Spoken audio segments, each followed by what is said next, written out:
The officers were talking about putting, if they had to put a vehicle out of service, technically that vehicle couldn't go back in service without an AOBRD. So are all these vehicles going to be towed off the side of the road, or what's going to happen with that? Well, so technically the vehicle is not being put out of service. It is the driver that's being put out of service for non-compliance with the hours of service requirements.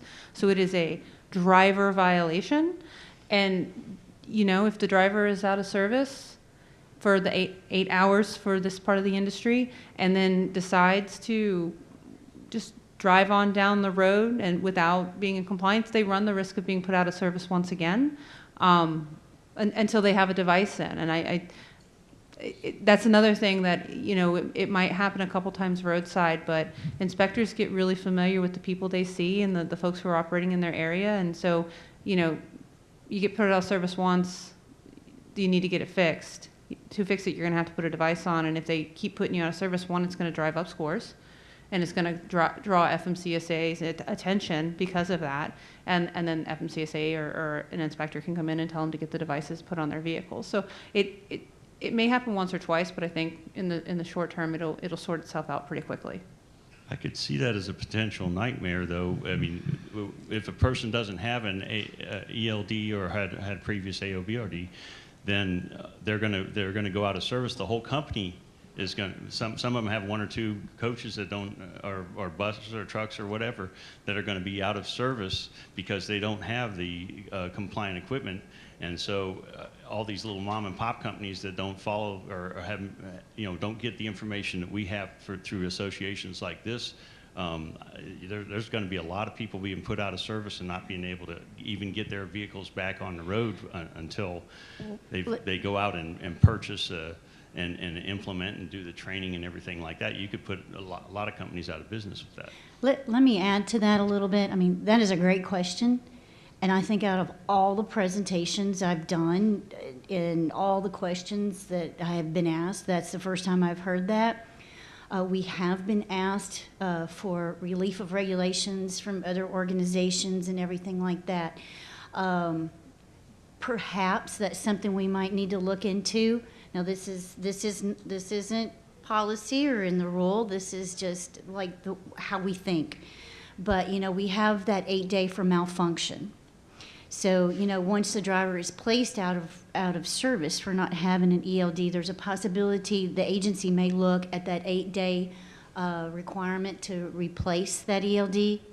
So there may be a period of 8 days where they can revert to the paper record of duty status. So once they're, you know, placed out of service for not having an ELD, I can see it being very similar to that malfunctioning ELD and, you know, be given the 8 days. So that's something, you know, once again, there's so much more, you know, coming down the pike every single day.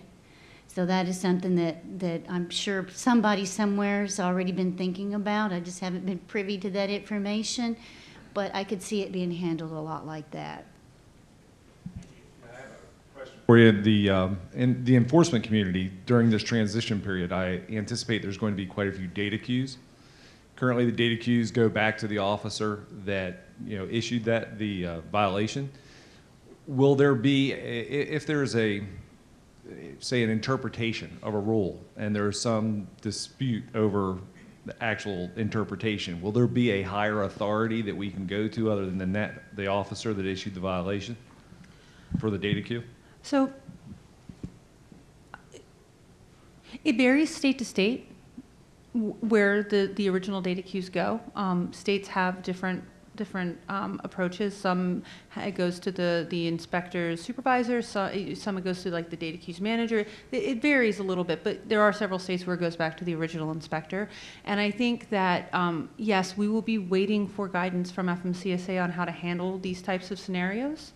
And if there are increases in data queues and there is an issue, much like we have now, if there's a one-off, you know, that's not a national issue, right? But if we have an issue that is occurring in lots of places, then that becomes a national issue. And that's when we at CVSA, through our passenger carrier committee or our driver committee, work with you all in industry and with the agency to figure out what the solution is. And then that is something that gets pushed down, right? So, I mean, if it's just like any other issue with the data queue, sometimes it's just a misunderstanding on the part of one inspector, and that's a training issue, or maybe it's a misunderstanding by a certain jurisdiction. That's a training and a FMCSA and CVSA responsibility to get it corrected.